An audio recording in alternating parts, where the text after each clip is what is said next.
किशोर के ढाबे का आज मुहूर्त होता है, जिसमें उसके माता पिता और गांव के कई लोग शामिल होते हैं। हाँ भाई, हो गया सपना पूरा अब तो तेरा। सच में पिछले 5 सालों में इसी की तैयारी कर रहा था तू। पहले तूने होटल मैनेजमेंट करी, फिर नौकरी करी और वो अच्छी चल रही थी, लेकिन फिर तू यहाँ आ गया। ये तो वैसे भी खोल सकता था बिना पढ़ाई किए। उस अंबर को देख, बिना कुछ किए ढाबा खोले बैठा है और बहुत बढ़िया चल रहा है। वो इसलिए पापा क्योंकि यहाँ कोई और ढाबा कभी खुला ही नहीं। अरे नहीं नहीं बेटा, खुला तो था। देख, कई साल पहले खुला था राजू का ढाबा।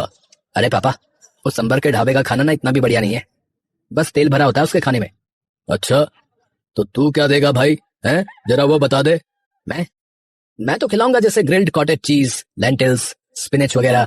अरे अरे रुक जा बेटा रुक जा। अरे हिंदी में बोल, क्या खिलाएगा? अरे मतलब दाल, पनीर और भी कई सारी चीजें। चलो बढ़िया है। आप बस अपना आशीर्वाद दो ताकि सारा काम ठीक से हो। वो तो हमेशा ही तेरे साथ है बेटा। किशोर का ढाबा अंदर से काफी साफ सुथरा था। बाहर खड़े कई लोग फीता कटने के बाद अंदर तो आते हैं, लेकिन ज्यादा देर तक टिक नहीं पाते।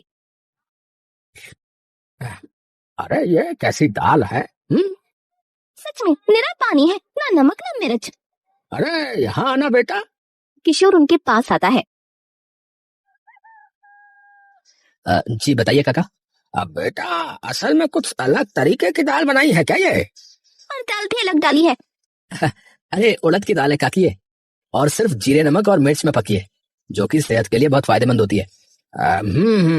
ठीक है। किशोर वापस चला जाता है। अरे क्या मरीजों का खाना है ये?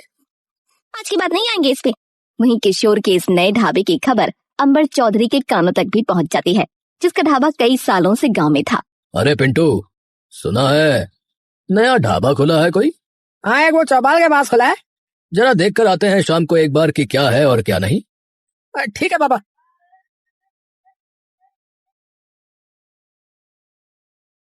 अरे सुबह इतने लोग आए, फिर एकदम से कोई भी नहीं।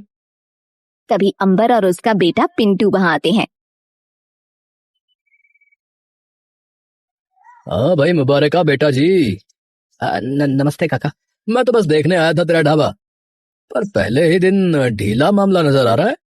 हाँ जी, वो नया नया है ना, पर चल पड़ेगा थोड़े दिनों में।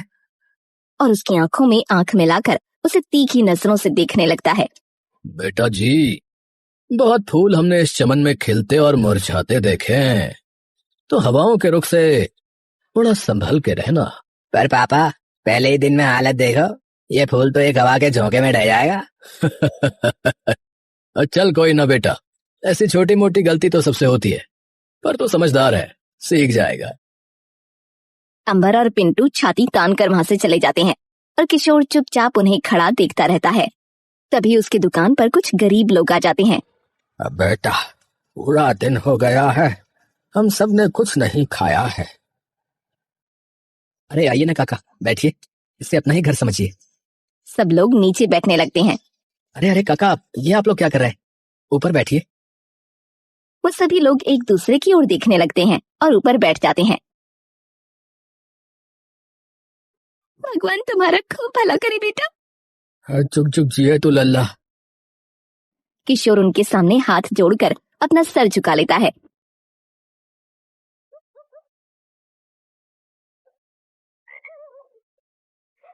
किशोर रात को वापस घर आकर अपने माँ और पिता को सारी बात बता देता है।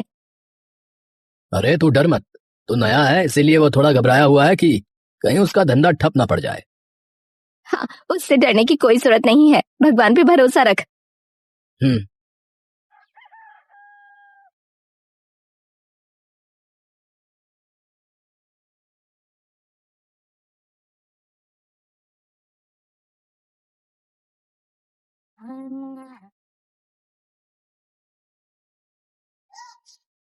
किशोर अपने ढाबे पर जा रहा होता है कि तभी बीच रास्ते में उसकी नजर अंबर के ढाबे पर पड़ती है, जहाँ सुबह सुबह खूब चहल पहल होती है। इसका ढाबा इतना चलता कैसे है?